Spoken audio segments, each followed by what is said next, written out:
If it were to become public that a former Jedi killed one of our own, our political enemies could use it against us. Hey, welcome back to ScreenCrush. I'm Ryan Airy, and let's talk about the Acolyte's first 2 episodes. Is this show the savior of Star Wars, or is it a really bad Disney byproduct? Can Star Wars fans ever really be happy? Oh, hey, come on. It's not worth it, man. It's not worth it. Not worth it. As for me, I like these first 2 episodes a lot, especially when you compare it to what I'm starting to think is the worst live-action Star Wars show, Ahsoka. So I'm going to talk about that comparison, and a little later I'm going to bring on Dodd Seitz and Matt Singer to get their thoughts on the show, but first I want to explain why I think this show is so important for Star Wars right now, and why I think that it ultimately won't be a success with most Star Wars fans. So the first 2 episodes of The Acolyte are telling a new kind of Star Wars story, a murder mystery. Yeah, but we already know who the murderer is. I mean, do we? May did kill the Jedi, but we don't know why. And there are a lot of lingering questions about Osha's training and her tragic past. But the thing is, we don't normally get to see any kind of mystery in Star Wars. The first film left us with some interesting questions, like what were the Clone Wars and what happened between Luke's dad and Darth Vader. But then all the mystery left the franchise in 1980. I am your father. After that, all of the other Star Wars on-screen media has just filling in the blanks of this backstory. Even the mysteries of the sequel trilogy, like who is Rey and how Ben fell to the dark side, they all just ended up stemming off of this one reveal. And this highlights the greatest strength and the greatest weakness of Star Wars, the original trilogy. I know I keep saying this, but Star Wars just has to move past the OT if the franchise is going to survive. And you guys know, I love the original trilogy for like so many reasons I can't even start to explain in this video right now. Like, it's personal to all of us, and it resonated with our culture for 4 key reasons. 1, it is about a small revolutionary force overthrowing a mighty empire. Very American. 2, it was the popcorn escape fiction that everybody needed in the late 1970s, after the riots, wars, and Watergate of the previous decade. Star Wars took big events like World War II and the war in Vietnam, and distilled those events into easily digestible portions for Americans to swallow. 3, Star Wars was filled with baby boomer nostalgia from war films, Flash Gordon, westerns. It's like all your favorite movies and comics rolled into one. And finally, it was just awesome for kids, and the toys were amazing. The original trilogy stuck to our ribs like biscuits and gravy on a camping trip, and in many ways it has been the focus of every single live action or animated Star Wars until right now. What do you mean? Well, okay. First, the prequels filled in the backstory of like this line. I've accepted the truth that you were once Anakin Skywalker, my father. And then, of course, the Clone Wars series explained this. General Kenobi, years ago you served my father in the Clone Wars. I mean, Rogue One even extrapolated on one line from the opening crawl, and so on with, the newer films even focusing on the children of the original trilogy characters. Every Star Wars has been answering some question or banking on some character from the original saga. And again, I love the original saga and the prequels, and I especially love making fun of the prequels, which is why we designed this new Kill Sand Anakin Kill Bill parody shirt at our merch store. Shopping our merch store is the best way to directly support our channel. We have links below to other Star Wars parody merch like our original trilogy shirt, Somehow Palpatine Returned, Hello There, Say No to Death Sticks, and many, many more. So guys, thanks for shopping and supporting our channel. So now I'm starting to wonder, is this going to be it for Star Wars? Will we always be consuming stories that branch off of a movie made 50 years ago? I mean, this would be like if people in the 70s were obsessed with making a jazz singer franchise. The Acolyte gives us a chance to break from this. The setting is far away from the continuity of the Skywalker saga. They're not burdened with the pressure to bring in cameos or other member berries. Yeah, remember edits? So the opportunities here are unlimited. The problem is, though, I don't think the majority of Star Wars fans want new stories. This is where the fun begins. The Acolyte premiere gave us an enthusiastic but really small response from fans. It seems like unless you have Chewbacca, people just aren't as interested. Now, a little later, I'm going to tell you why I think this show is better than Ahsoka, but first, help me to answer this question of, is The Acolyte good or bad? I have Matt Singer and Dodd Seitz. So first, before we get into like the larger talk about Star Wars and if the show's going in the right direction, I want to talk about the actual first 2 episodes themselves and find out, like, were they any good? I really enjoyed them, but I want to hear from you guys. Dodd, what was your thought on these first couple episodes? Hey, look, I really enjoyed Acolyte for the most part. I think that it's a fun story that we're telling in a fun time period in the Star Wars universe. For me, I come at this from most of my experience with the Old Republic comes from playing in it in, the Old Republic, like the big MMOs and some of the other games as well. And like, it's always been a part of Star Wars that felt like my own part of Star Wars, right? It's the part that I could go in and play in, and it's and during those games, they would kind of make up their own stories, right? And I feel like Acolyte embodies that in a lot of different ways, right? We see, you know, some of these new, unique stories, different kinds of Force users play out, different kinds of relationships in the Force. But at the same time, you know, it's not necessarily treading quite new territory. We still got a lot of, you know, family drama, characters motivated by, you know, mysterious deaths in their family that they once perceived to be true and now are realizing otherwise. Heck, you even have like an older Sage Green character who's been around for a lot longer than other people, who's kind of guiding the Jedi Order. So like, there's a lot of things there's a lot of things that do feel like Star Wars, like almost like the Star Wars template out there. But we're telling different stories in it, right? We're telling it with new, unique characters. And I think that's what Star Wars has really needed for a long time. We've really needed to kind of like get away from the Skywalker saga, but still make it feel like Star Wars. And to me, this is a good way of doing that, that still, you know, really honors a lot of the past things we've seen. So Matt, you have a piece up on ScreenCrush.com right now called, it's your review, and you titled it, "The Acolyte is not the Star Wars show you're looking for." And I think you're to some, and you may agree with some of the things Todd just said. And I'll let you speak for yourself, but I got a couple quotes here I maybe want to ask you about. So what were your thoughts on the show? Well, the interesting phrase that I just heard, that I absolutely agree with, is, you know, like calling this something out of the Star Wars template. And I guess where I somewhat disagree, I mean, I don't think it's a bad show. I thought the first 2 episodes were pretty good, but to me, it's like the show has been kind of billed as it's different. It's different. It's set in a different time, and it's a different format, and it's a mystery, and this and that. And I really, watching it, was like, well, this isn't bad, but it does feel like it's kind of still the same Star Wars template, or at least not as different as I had hoped or would have wanted. I think the first 2 episodes are fine. I think that, you know, everything you expect from it in terms of like the tech side of it, the visuals, the design, all of the things that kind of distinguish all of the things that Lucasfilm makes in Star Wars, they're all good. They're all, you know, it's a fun thing to look at. There's always interesting gadgets and characters and creatures and droids and all that sort of thing.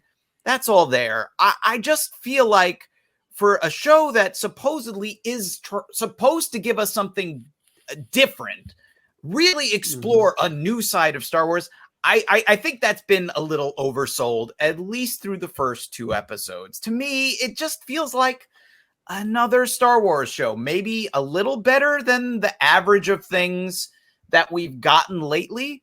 But to me, that's kind of a backhanded compliment. It's like, it's better than the last few things, but that's not saying much. And I was sort of hoping that a show from someone like the co-creator of Russian Doll, a show that I think of as so interesting and bold and striking and memorable and different, I guess I had just kind of hoped that we would get a little more of that personality and that uniqueness in this show. And so far, I'm just not seeing that. Is it bad? No, I think it's pretty good. I guess it's just, to me, it's like kind of like a BB minus show so far.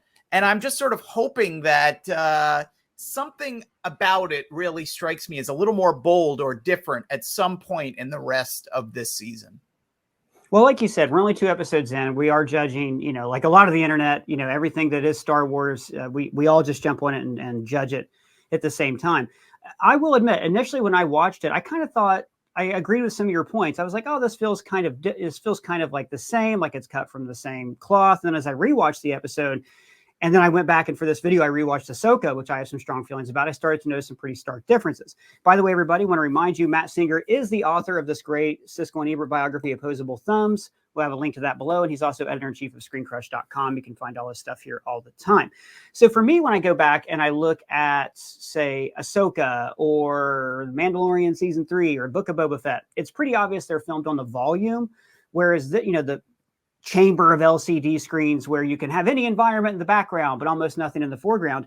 And this show, they didn't use the volume at all. So I'm kind of curious, like, what was it about this in a tactile way that made you feel like it was a standard Star Wars show? Because I was seeing like environments populated with aliens and costumes. Was it like the cameras themselves? Like, was that the look of it? Was it just the flatness of streaming? What in particular didn't stand out to you? I mean, Ryan, I'll throw it back at you. Like, what was a memorable shot of like an image that like you're going to remember in 6 the months wire work. or a year? Finally seeing Jedi fight with wire work. That to me, when I saw it in the show, I thought, well, that's a no-brainer. They should have been doing that in the prequels. The Jedi should be able to use the Force to flit around and kick each other and things like that. Now, I will say, though, apart from, I think when Osha wakes up, they do that, you know, the camera they used in Madam Web for like every shot, like the rig where it turns it like that. They use that. And other than that, I will agree, there's not like a bold visual style when you compare it to, say, Rush and Doll. Yeah, or, you know, but like neither did the first Star Wars. Every shot in the first Star Wars was a standard tripod shot that seemed like it was fastened to the floor. Yeah, but I mean, we could name right off the top of our heads 3 or 4 shots that have gone down in history of some of the most incredible, mind-blowing images you ever saw in a movie. No argument. Yeah. So yeah, I guess, yeah, it's fun to see, like you were saying, that martial arts sequence that opens the very first show. It's cool. I agree. That's fun. That's kind of it's well done, and it does look good. And you know, you have Carrie Ann Moss, who's no stranger to this sort of thing, which is fun. Mm-hmm. And you know, the fact that she is Trinity from The Matrix, and that movie opens with her in a similar scene, but she's almost in the opposite role there, is kind of interesting. Mm-hmm. And like casting her now as this kind of authority figure, possibly, you know, we don't know at this point, but there's sort of all these hints that maybe the Jedi did something wrong, that they committed some horrible act or whatever it is. So like, you know, putting her into that role is sort of interesting. And different. And, you know, if you know The Matrix, you think about that and her career and sort of the duality of that. And there's all sorts of dualities and twins and stuff in this show, which is sort of interesting. But I guess it's just like, this is all things that you really have to be like making all these connections for yourself. The show is just kind of like, it's just like a lot of that scene and maybe 1 or 2 other moments of people fighting aside. It is just like a lot of like people dressed as Jedi standing around talking about things. And, you know, like if this is like supposed to be like Jedi cops or Jedi Law and Order or whatever it is. The Jedi are cops. Well, they are, but it's like, yeah. But it's not like a thrilling mystery or a thrilling, like, they're just sort of like, well, now that we're in this planet, now we're on this planet. I guess I just through those first 2 episodes, I'm like, I don't know. It is very like TV-ish to me in a way that I just need a little more excitement, a little more juice, a little more something. Yeah. And in our episode 2 video, I said really the only thing I judged about this show was what wasn't there. And I compared it to the movies. And I'm kind of like, believe me, Lucasfilm, please never stop making Star Wars TV, because I love watching it every week and I love the views we get from it. But also, I want a Star Wars movie. And when you compare the visuals in this to, say, The Last Jedi, there's no or even The Rise of Skywalker. I miss these big cinematic moments that aren't just part of, you know, okay, well, what shots are on the schedule today? Let's get these. So I agree with you there that visually it does lack the flair of Rian Johnson or even J.J. Abrams. Dodd, what about you? Like, are you still feeling like, as a Star Wars, is it feeling a little bland, a little rote, or are you seeing something in here that you're like, no, this is a new kind of Star Wars? Well, I think I see the big difference between probably me and Matt's perspective, right? The things that like you're seeing that you're disappointed in, I'm actually kind of excited for, right? Because like one, the Jedi, especially as presented in the movies, right, they're already very well established, and they're really telling their story from like a Paradise Lost kind of perspective, right, where they're set as the heroes, right? The High Republic really highlights a time when they were these guys who thought they were the most noble, the most balanced, but really at the time the Force was unbalanced, was very unbalanced, right? And it didn't ever get balanced until the movie series, right? That's kind of like the whole point of the movie series, was the Force kind of like rebalancing itself in a way. And so to me, what's interesting here is to see some of the kind of like the bureaucracy of the Jedis that don't really agree with each other, the people that think that they're super right about things, and how those things are possibly going to lead them. Like I see the perspectives, the prospectives of, you know, them really getting into, you know, some of their own, getting in their own way. And that's the kind of the part of the Jedi story that I think has been left untold, and really, you know, I think paints a holistic picture of who the Jedi are, which are theocratic space police. Like, they are space cops. And so, like, I do really kind of like anything that shows the Jedi in like a light that's not necessarily this, oh, they're these unblemishable heroes. Because they make mistakes all the time, and like they're pretty morally dubious. Like, I remember talking to you, Ryan, in like the notes about Acolyte, of like how the Jedi use mind control and their force powers. Yeah, we didn't touch on that in the video, but yeah, right, to get information out of people, and they continue doing this into the Clone Wars. There's an episode of Clone Wars where Yoda, Mace Windu, and Obi-Wan all just like use their powers together to pull information out of Cad Bane, and like, that seems like that would be a war crime, right? That feels like that's something that doesn't feel right, but we always excuse it because of the part of the Jedi story that we're telling. And so, and by the way, I just want to throw this out there: Qui-Gon does it in a very cavalier way to Boss Nass, tries to do it to Watto. So you're right; all the Jedi have no qualms about that. Yeah, and it's kind of weird that they excuse those kind of things. And so, like, we all look at like Palpatine and his like whole conspiracy as like, oh, this big evil plot, but it was kind of easy to do when you look at all the things that happened during the High Republic. And so I'm really excited about watching those kind of stories unfold, but I come from a perspective of being like immersed in those side of the stories because, you know, I played a lot of these different games where I could, you know, that was literally the sandbox side of Star Wars, the side of Star Wars that I could literally involve myself in. And so that, to me, I think drives a lot more of the excitement versus a lot of the things that Matt, that you're saying. Like, I haven't seen anything that's, I mean, other than that dude's tongue popping off of his head and like whipping around. That's pretty memorable to me. That'll probably stick with me, but probably not for the right reasons.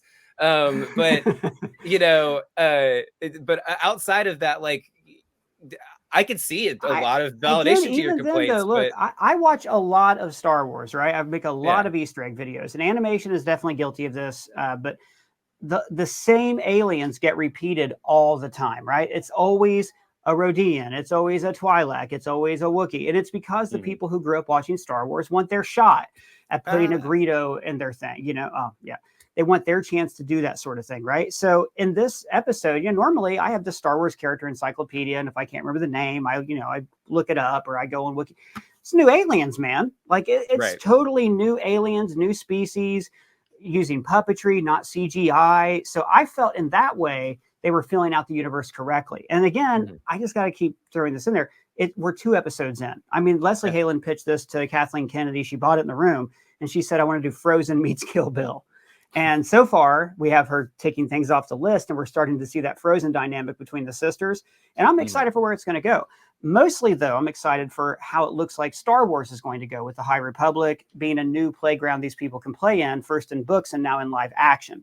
So I want to know from you guys, like, everything I said earlier, Matt, about Star Wars always going off the original trilogy. I remember years ago, you saw Rogue One at a screening. The next day, I was like, how was it? How was it? And you said, I don't know why Star Wars keeps making prequels. Do you think Star Wars can survive if it keeps going off of these 3 movies made half a century ago? I'm glad you remember something I said to you 8 years ago. I certainly don't remember saying that, but you make a really big impression on me, Matt. I think a lot about I think a lot of your opinion, which is why I had such a good time reading Opposable Thumbs. Well, it's hard because we're sort of talking around this sort of fundamental thing, which is like, what is Star Wars? And what do we want out of something called Star Wars, if not what those earlier original movies were? Even more fundamentally, like, should they make Star Wars of other things? Like, do we need a mystery show set in Star Wars? Do we need, I don't know, a romantic comedy set in Star Wars? Should they try to do that? I'm not saying they should or they shouldn't. I'm just saying, like, that's kind of what it feels like they are trying to do right now, is like figure out, like, well, what if we didn't make another Skywalker movie, or we didn't make another prequel that explained what happened in one of those movies, or is about Han Solo as a young man, or whatever it is. Like, if we really try to expand the palette of what these things are. And I think that's sort of an interesting idea. And again, I don't think what they've come up with so far is bad. I guess it still feels a lot like Star Wars to me. And maybe that's a good thing for most viewers. And I guess it would be weird to make something called Star Wars that didn't feel like that. That's sort of the catch-22 Kobayashi Maru of this whole thing, is that it's like, how do you make something Star Wars that feels like Star Wars that isn't Star Wars? That's a really difficult task. And I think what you see in this show is sort of like them trying to figure that out. And, you know, all these things that we've been talking about, the Jedi are sort of always portrayed as these good guys. And what if we add some moral shading to that? Like, I agree. That is an interesting idea. I think what this show so far is kind of butting up against is, and I find it's not just this show. It's like, it's the problem with mystery shows, is like, when you are doing something as a mystery and you're constantly alluding to it, you can't actually like discuss is there a moral ambiguity here? Did these Jedi do something? Eventually we're going to find out. But for now, we can't actually say it. So you can't actually have an actual moral debate about the ethics of whatever is going on, because that would explain it all. You can't have that. And so instead, well, at least 2 episodes in. Yeah. Right, exactly. Right. But are they going to reveal that in episode 3, or are we going to have to wait till the last episode? We don't know. But like, that's sort of a thing that I struggle with in a lot of not just TV shows, but movies. When you do a mystery, you can't act like, you can tease these interesting ideas, but because you're keeping things a secret intentionally, you sort of, the push and pull of that is, well, it can be kind of interesting to see, well, what are they? What happened? But then you can't actually, like, you can think about it, but in terms of Jedis actually like discussing seriously, like whether what they did are right or wrong, you can't, at least for now, you can't actually do that, because that would give away the game that they're playing. You know, Attack of the Clones was also a mystery. It was just really poorly told. And ultimately, we knew how that was going to end. Like, the problem with any prequel that they start with is, we know the ending, but the journey has to be worth getting to that ending.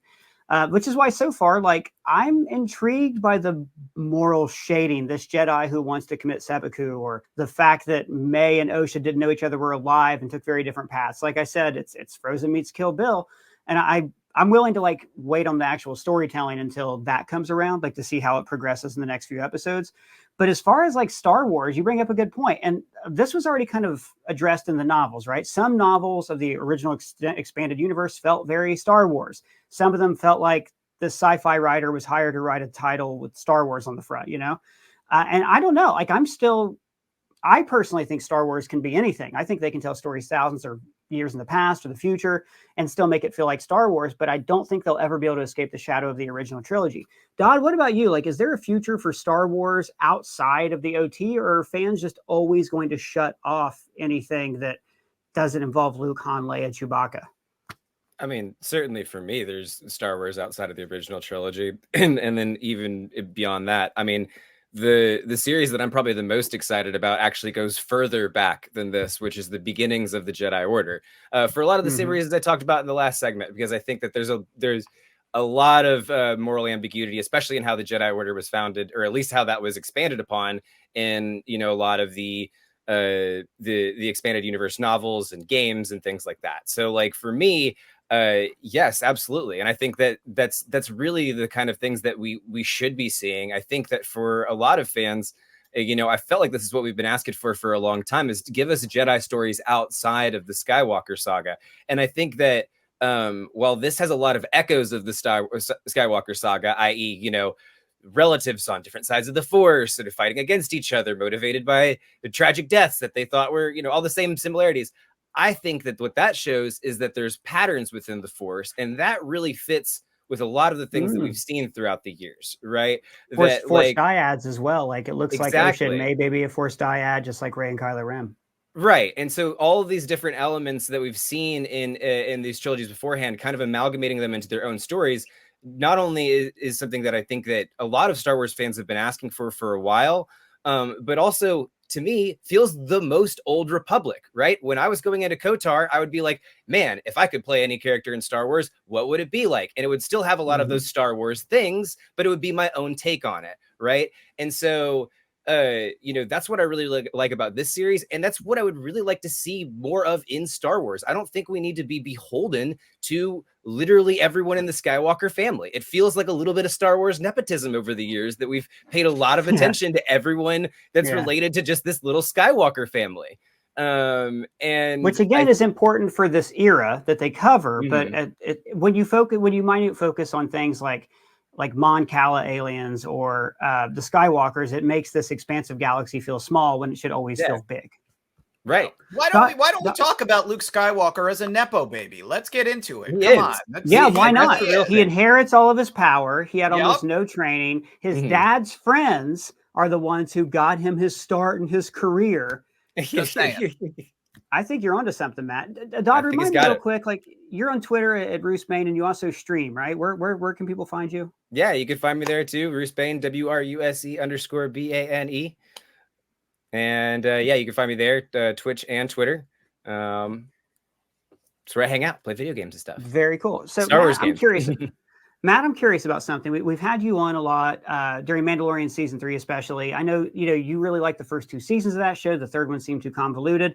You're somebody who I think is a Star Wars fan, but you're not like a completionist who feels like you have to watch and read every single little thing, which I think makes you, a normal person, like somebody who can have just a regular, well-rounded opinion of these as stories and not as segments in a franchise, right?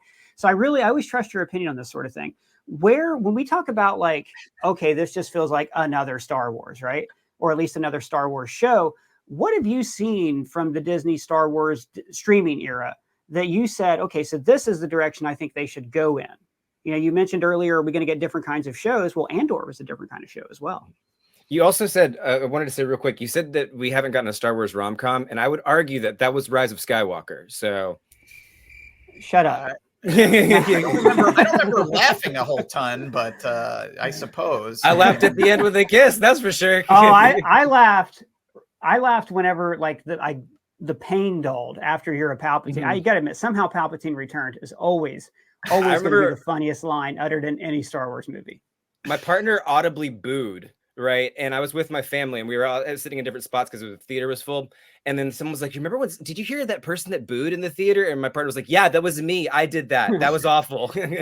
I was sitting next to Matt. Whenever he said, you're a Palpatine, I turned over to you and I said, Jesus effing Christ.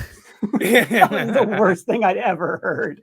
And like, that was, if we could just backtrack, that was like a horrible screening anyways, because we were like, everybody was forced to wait outside in the freezing rain for an hour because everybody was in a bad mood to begin with. Yeah. And then we had to sit through that movie.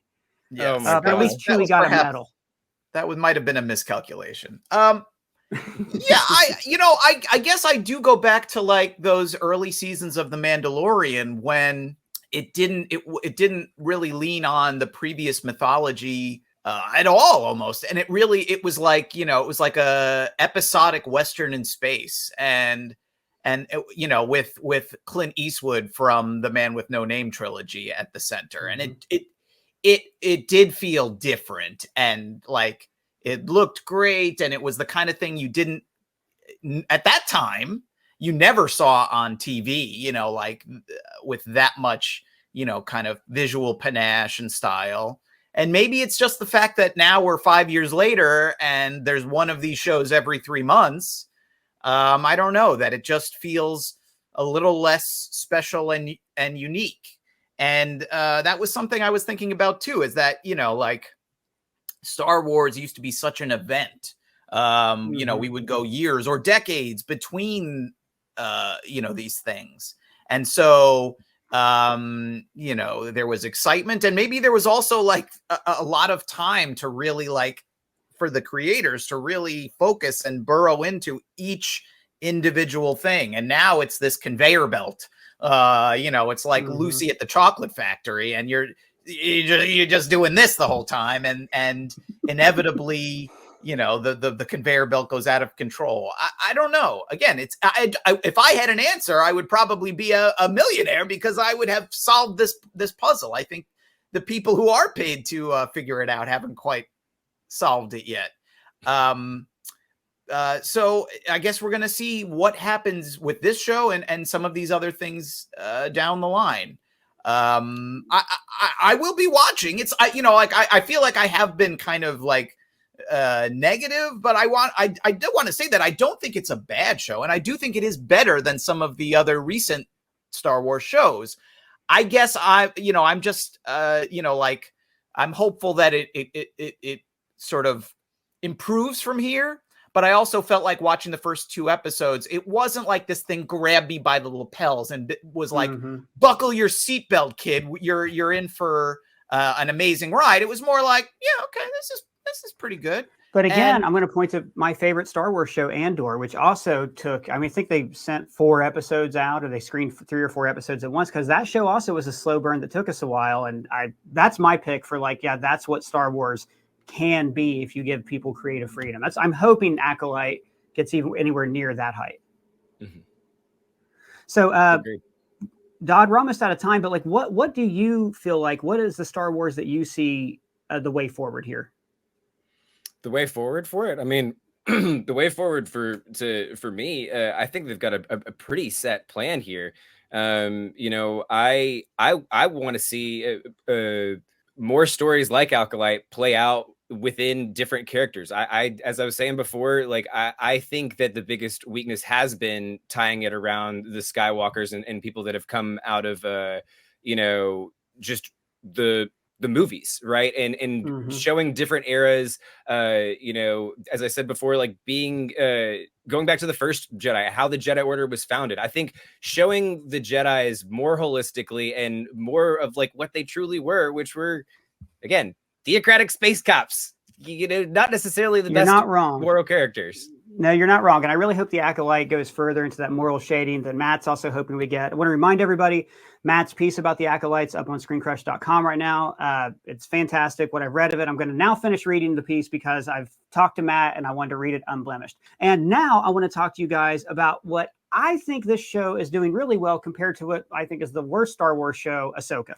So, like I was saying earlier, there is a lot to love about this show. 2 episodes in, and I am hooked. I am, however, very easy to please. Even when I think a Star Wars is bad, like Rise of Skywalker, I'm still happy that I'm watching Star Wars. But the thing is, though, I can't help but compare this show to Ahsoka. Why? Well, Ahsoka had a much more enthusiastic premiere. It featured a fan-favorite Clone Wars character, and it promised a live-action continuation of an animated show that ended on a cliffhanger. But the more I think about it, the more I think that Ahsoka just missed a huge opportunity, and it's my least favorite live-action Star Wars show. Oh, geez, that sounds like it's going to be controversial. Yeah, well, look, in many ways, The Acolyte is everything that Ahsoka was not. From the beginning, Ahsoka was weighed down by backstory. Viewers had to know who Ahsoka was, her backstory with Anakin, and they also had to be familiar with the story and ending of Star Wars Rebels, all 75 episodes of it. And not only that, but Ahsoka and Sabine had an entire off-screen relationship that we heard about through backstory. Whereas The Acolyte also has a mysterious backstory for the characters, but the audience gets to discover that traumatic backstory along with these characters. We are not expected to do homework, we are doing the homework with the Jedi who are investigating these murders. Ahsoka was also filmed in the volume, which meant that we constantly saw vast empty spaces that look like the plate of an environment before you add in characters, whereas The Acolyte was filmed on practical sets. Every frame is teeming with aliens, costumes, and like cool design ideas. Ahsoka the character also seemed emotionally emotionally distant from her own show, with Rosario Dawson choosing to play a stoic, impartial Jedi who almost never emotes. Not at all like the character that we knew from the animated shows. But the Acolyte's characters feel three-dimensional. They're haunted by their failures and their trauma. And also, I could pretty safely tell you how exactly Ahsoka was going to end. Thrawn would return to the galaxy, and probably so would Ezra. But, we ultimately know that Thrawn is going to fail because we've seen the sequel trilogy, and we also know that Ezra is not going to help found the new Jedi Order because he also is not around in the sequel trilogy. Now, in The Acolyte, I also know that this story is going to be leading to the Phantom Menace, but I have no idea what's going to happen to these characters. I genuinely want to know if May or even Osha become a Sith apprentice. I think the show Ahsoka squandered great opportunities like her Clone Wars flashbacks because the show did nothing to establish the emotional stakes leading up to that episode. She never discussed her emotional trauma from the Clone Wars or her guilt over Anakin's fall, so these problems were just introduced and then resolved in a single episode. The show also introduced cool elements like zombie stormtroopers that were never really a threat and were beaten pretty easily. But in The Acolyte, I feel like these characters are in danger. Like, they killed Trinity in the first scene. No one is safe. This is Star Wars playing without a net, and we should all be excited for that. Well, guys, let me know what you thought of The Acolyte episodes 1 and 2 down in the comments below or at me on Twitter. And if it's your first time here, welcome to the channel. Please subscribe and smash that bell for alerts. For ScreenCrush, I'm Ryan Airy.